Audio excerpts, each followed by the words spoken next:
5-ci suala. Bu sual uşaqların ən çox əziyyət çəkdiyi misallardan biridir. Deyir ki, şəkər və su miqdarlarının istifadə olunma nisbətləri aşağıdakı qrafikdə verilən A və B maddələrindən eyni miqdarda götürülüb bir qabda qarışdırılır. İndi A maddəsi üçün şəkərin miqdarı 15-dir, suyun miqdarı isə 60-dır. Deməli, A maddəsi üçün şəkərin nisbəti bu məhlulun tərkibində necə olacaq? 15 bölünsün 60 üstə gəlsin 15. Yəni M maddə bölünsün M məhlul. O da olacaq 15 bölünsün 75. Alacağıq 5-də 1. Bu sizdə A maddəsi üçündür. İndi baxıram B maddəsinə. B maddəsində şəkərin miqdarı 15-dir, suyun miqdarı 30-dur. 15 ilə 30-u toplayıram. Olacaq bizdə 15 bölünsün 45, yəni 3-də 1. Bu da B maddəsi üçün şəkərin nisbətidir.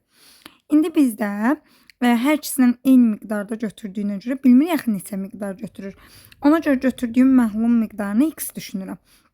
Məxrəc məhlul olduğuna görə A maddəsindən də B maddəsindən də x qədər götürdüm. Yazıram x plus x.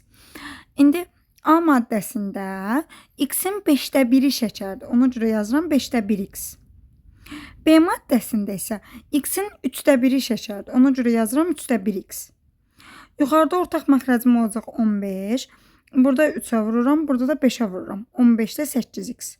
Bölünsün aşağıda 2x. Burada x-lər gedir. 2-yə bölmək 2-də 1-ə vurmaq deməkdir. 15-də 8-i vururam 2-də 1-ə. O da olacaq sizdə nisbətimiz 15-də 4. Faizini istəmir. Sizdən deyir ki, nisbəti necə olar? Ona görə bu formada tapırıq.